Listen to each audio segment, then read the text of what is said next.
Hello, Miami. It's 305 Sports Now, your home podcast and channel for all things Miami sports related. I am Will, and unless you're living under a rock right now, you're a Canes fan. Just a very disappointing loss here at the Pinstripe Bowl to the Rutgers Scarlet Knights as the Miami Hurricanes fall by a score of 31-34. Now, Miami did have a lot more players opt out than Rutgers did. Rutgers was a bit more full strength, than what the Canes were.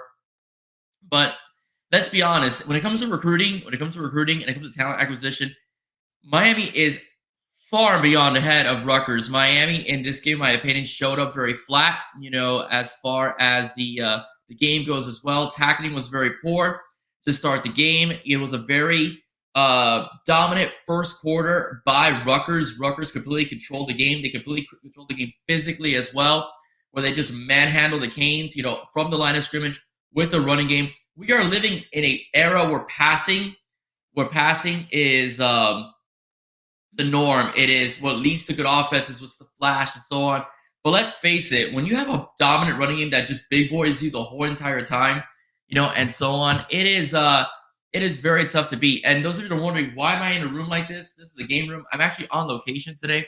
I'm on a family vacation. I just had to do the last game of the year for the Miami Hurricanes. As far as the bowl game goes, I'll be doing some coverage.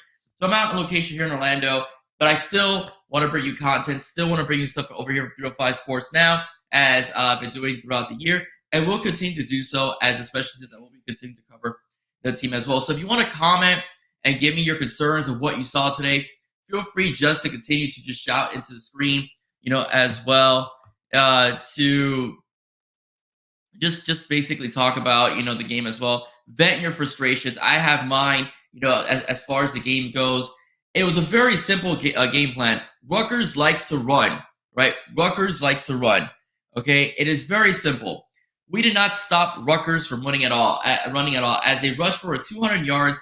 And Kyle Monaghan with 25 carries, 163 yards rushing, a big 40-yard run that pretty much towards the end of the game, that pretty much ended the game as well. Again, clock management was something I want to talk about.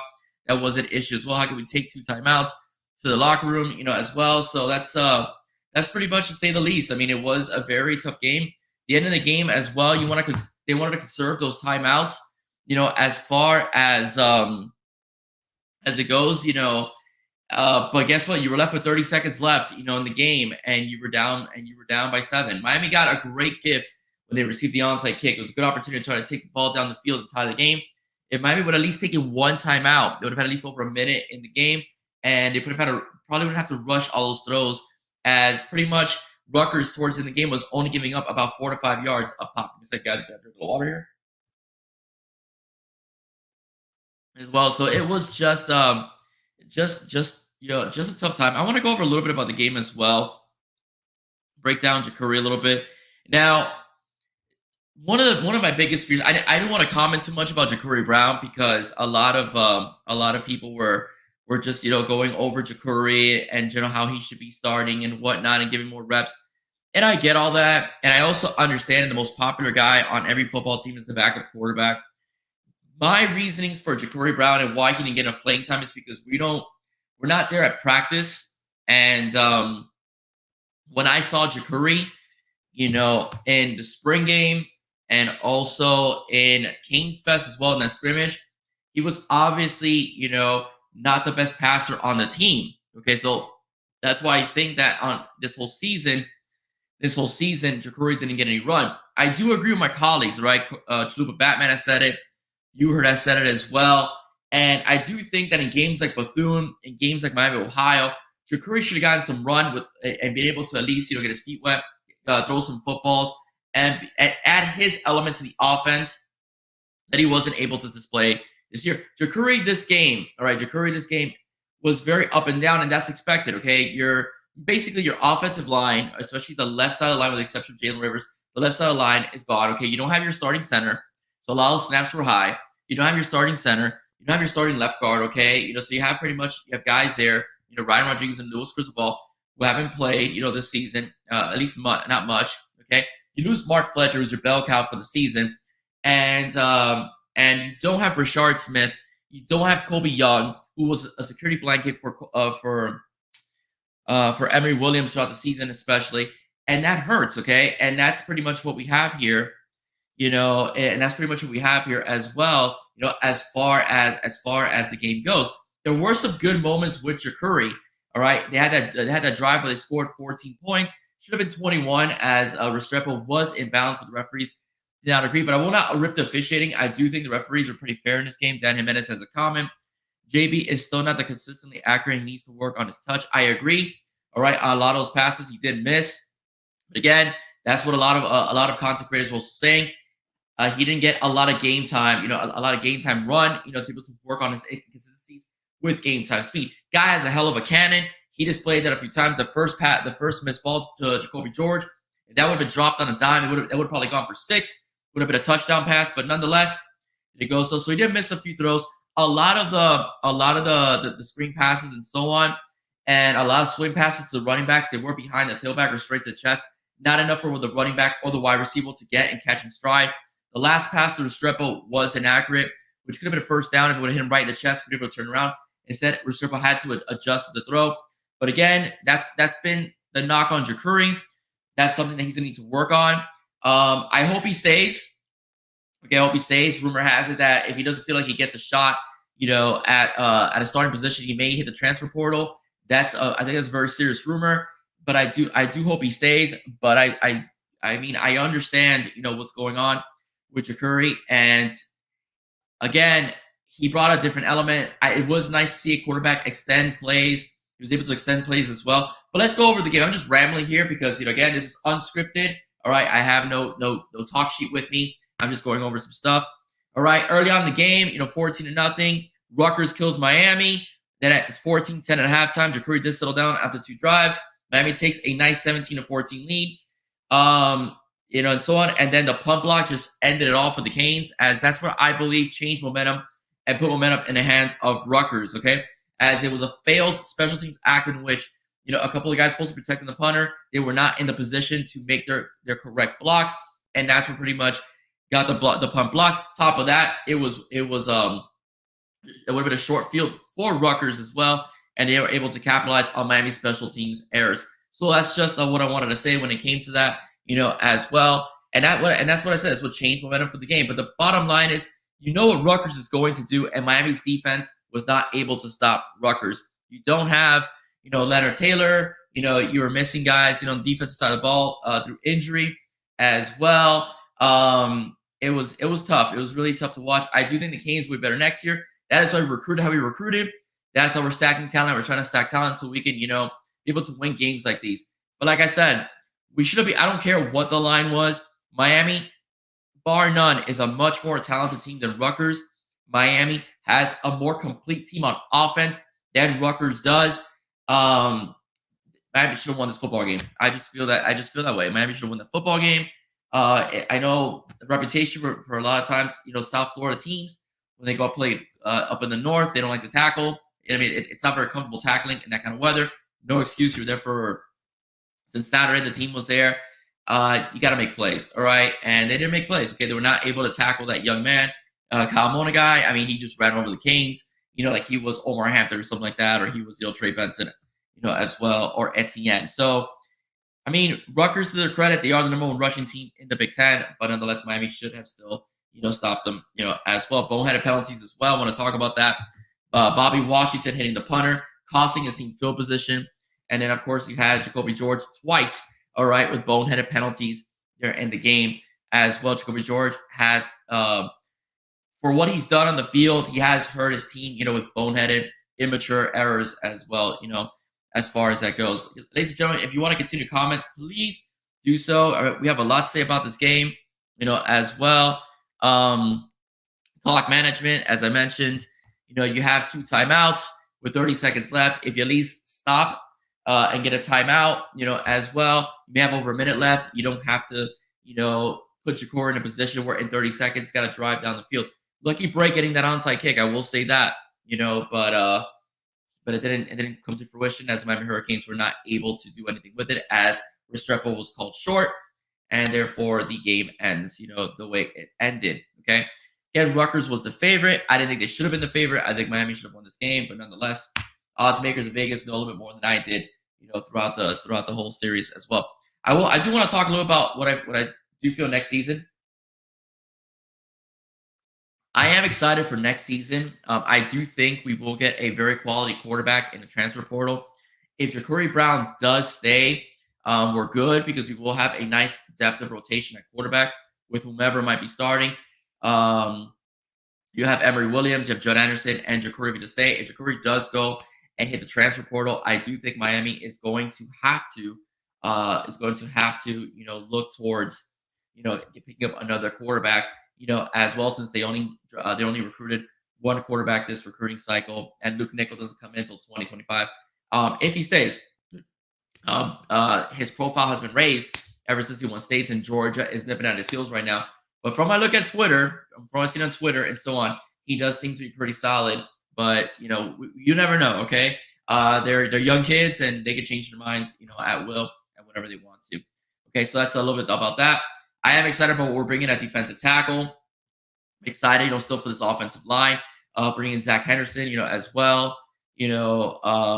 As well. So that's just a little bit about. I want to get to this point right here. I like what Dan said. I want to get into this point as well in a minute, but I just want to go over. I do like we have a D tackle coming in. Artavius Jones. I'm working on having him on the show. Okay, so don't be surprised if Artavius Jones just does happen to come on 305 Sports Now. All right, as well. Okay, just to give you guys an idea. And I do like we have a wide receiver coming in with Nye Carr, JoJo Trader as well, and Chance Robinson. I do believe that those kids will get on the field right away. I do hope we use the tight end position a bit more, right? A bit more next season than we did this season. Riley Williams had about a catch. We saw Elijah Rowe, but no balls that I felt were thrown to him. The tight end is a great security blanket for any quarterback to get some yards and make third downs or second downs more manageable, to say the least. Okay, so I want to address what Dan Jimenez has to say. Dan, I agree with you. I agree with going in on 4th and 2. I just wish they would have been a little bit more creative with that call. Rutgers expected a run, and they played for it. That's what they called that timeout. I do think possibly Ja'Cory would have pulled that ball. They would have had a better chance at getting the first down. I do believe the tight end that was running to set up the block was Elijah Arroyo. So I do think Ja'Cory should have pulled that ball, and maybe they do have a better shot getting the first down. When they ran for it on 4th down, I knew it was going to be a run play, and I think that Rutgers I know Rutgers knew that as well, so they were able to set up, and stop the Canes that were in that drive. That's pretty much set up the drive that led to the field goal, if I'm not mistaken, correct me if I'm wrong. That pretty much sealed the game for the Scarlet Knights over at Rutgers. Another thing I also want to talk about again for the next upcoming season. Again, I love this recruiting class. I think it's be good. I'm excited for what we see from the 2023 guys as well. I do expect to see a little bit more Popo Aguirre, on the field. He got some run today, at the Pinstripe Bowl as well. Marcellus Pulliam, Malik Bryant. I want to see those guys, get some run as well for next season as well. I hope to see, Ray Joseph, get some more run. Robbie Washington get some run at receiver. So I'm excited for next season. Listen, I don't want to get ahead of myself, and I know some Canes, don't do that. And I get it. We should have beaten Rutgers. I get it. The one thing I will say, though, my opinion, if we do get a Cam Ward makes your team a game or two better. I expect no less than 9 to 10 wins next year. Heck, I expect 10 wins. I'll be honest with you. The schedule looks very favorable for the Canes. The toughest team I felt that I saw on that schedule was Florida State. I think we're playing Virginia Tech next year, and Virginia Tech could be a better football team. Again, it's all about scheduling. We are playing Florida State. Florida State is depleted.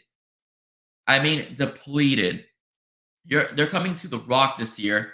I do think that Florida State being depleted, that is something that that Miami is going to benefit from, because Miami is going to be pretty much at full strength for next year. Dan, thank you so much for participating. Do I think today's decision will have an impact on Cam Ward? Not unless there's a third team in the mix. I still think it's Miami, FSU, or the NFL. And from what I've heard, it's Miami or the NFL. No, because you have to look at this game in perspective. A lot of Miami's players did opt out for the transfer portal or to go to the NFL. Miami was not at full strength. Okay, so a lot of the players that played in this game will have a full, a full offseason of practice, spring game, etc. So I don't think that this should affect Cam Ward's decision of going to Miami.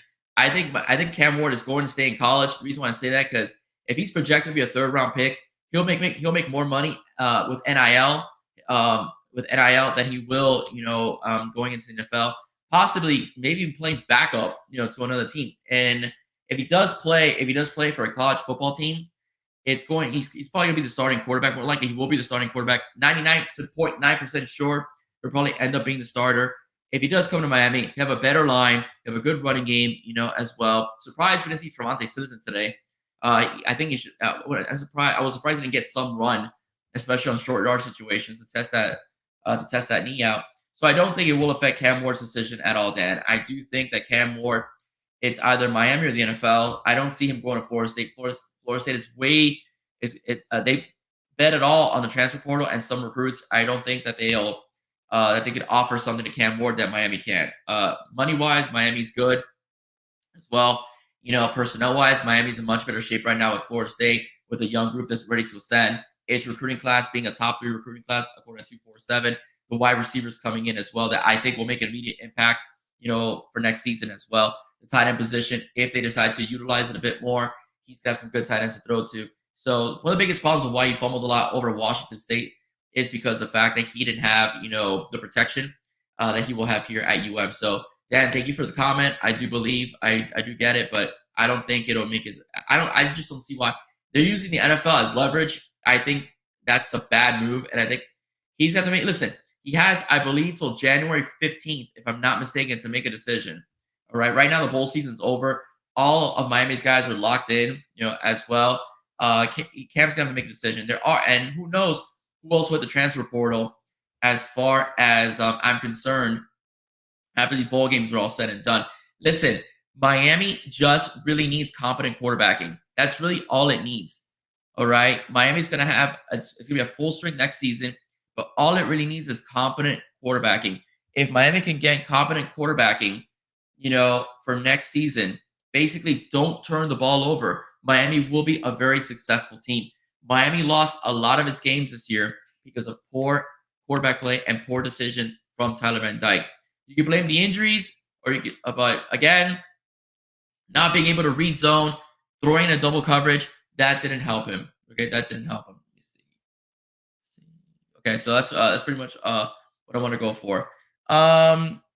That's pretty much it for me. If anybody else has any more commentary that wants to address, I can stay on for a few more minutes if you want. We want to talk a little bit about the game itself. Again, the defense, didn't play very well. I know we lost some guys on defense, but we knew what Rutgers was going to do, and the tackling was very poor, as well. They didn't. Some of the young guys didn't take some angles correctly, which allowed for big runs as well. The passing game was a non-factor, pretty much for Rutgers. Early on, it was. Miami shut that down when they played a little bit closer to the line of scrimmage, locking up the receivers. But the running game was something that just mauled us throughout the whole game as well. Okay, let's see. Do we need another wide receiver coming out of the portal, Dan? Yes. I like Evan Stewart. Okay, if we can get him, let's get him. I like Evan Stewart with Colby Young going to Georgia. I do think we need another number one guy. Okay, I think we have a potential number one in this recruiting class. I think JoJo Trader could take that mantle. But as of right now, I do think that it's kind of like adding some depth, a little stopgap. I do think we need another number one receiver. X is great. He's coming back next season. X is great, but he's a slot receiver. He's not that boundary guy that can pretty much gives defensive coordinators nightmares. He gives them nightmares in different ways, all right? In different ways, but not that blow the top off. I'm 6'4". I'm gonna jump over you, I'm gonna moss you and get into the end zone. He's not that guy, right? He's really not that guy. But Evan Stewart is, and I think that we have an opportunity, of landing. Hopefully, have an opportunity of landing him. All right, guys, that's it for me. Thank you so much. All right, it was an up and down season. Miami finishes the year 7-6. Joe Curry, as expected, was up and down this game. Made some good throws, missed on some. All right, did extend plays with his legs, which is something that we wanted to see out of a quarterback. So I'll take the good, bad, and the ugly as well. Still think the future's bright. Stacking talent. Okay, listen, I know a lot of you guys do not like Mario. All right, as far as his game management goes and so on. but the program, at least talent-wise, is going in the right direction. We had two top 10 recruiting classes back-to-back seasons. If Miami is successful, we'll have it again. All right, we'll have it again. When I was a teenager, I wanted Butch Davis fired, okay? And that's why I am somebody that is willing to give the head coach a chance.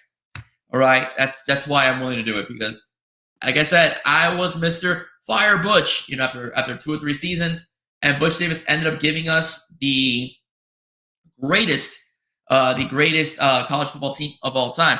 I know he had sanctions. I got that over from You Heard. All right, but back then though, as my argument, a lot of kids did not leave the state of Florida. All right, like they're doing now to go to the Alabamas or Ohio States. A lot of the talent still stayed in Florida. You went to Miami, Florida State. Okay, that's actually came out of Coach Rump's mouth. Okay, when I interviewed him a few months ago. All right, ladies and gentlemen, that's it for me. If you like what you heard, please do not forget to like, share, and subscribe to 305 Sports Now. I will be doing some tweaks and some changes to the show. Just the intro for the most part. Nothing more, and a new logo coming up real soon, guys. God bless, guys. Have a wonderful new year. If I don't talk to you soon, bye-bye, guys. Well, I got one more. Dan's been very good. I'm gonna let him say one more comment, and then I'm gonna go. But let's see. Yeah, he was. Butch was not the X's and O's guys. Butch. A lot of his coordinators ran the show. They ran the offenses. Butch did the time management stuff, which is where Mario gets criticized for. The difference between Butch and Mario is that many people argue that Mario has more hands on the offense. I think Butch had on the defense. I think he trusted his coordinators a bit more, to call plays than allegedly what Mario does. I haven't seen any evidence, that Mario completely takes over the play calling from Shannon Dawson. I know the knee thing was all him. I know the clock management stuff, that's all him. The personnel stuff, I think he has a big hand in as well, as far as who comes in and out. But as far as game plays, game calls, and stuff like that, I'm not so sure how much of a hand he has on the offense. I have asked, not so much people directly within the coaching staff, but people who know, who have connections outside the university that have, some players on teams, and they said that they haven't heard anything of that, from university personnel. So let's not forget that. That's the only thing about Mario that he gets a bit more heat though than Butch does. Butch wasn't known as taking over the defense. At least I don't remember taking over the defensive play calls like Mario was known for being known as taking over the offensive play calls. But I will say this though, I will say this though. Again, give the guy some time. Next year is a make or break year for Cristobal. It's 9 to 10 wins. 10 wins, I will say, or bust for Mario. Then I think Mario is, I don't think we'll get a top 10 recruiting class if Miami goes 7-6 again. I'll be honest with you. I think it's very difficult to convince recruits that we're moving in the right direction if you're constantly finishing under 9 wins per season, okay? But I do think it will get better. His history has shown it does get better, at least at Oregon.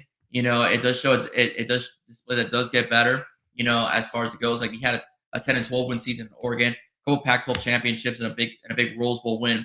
So I'm relying on that as my evidence, and what he did at FIU, as my evidence for next season. So we'll see.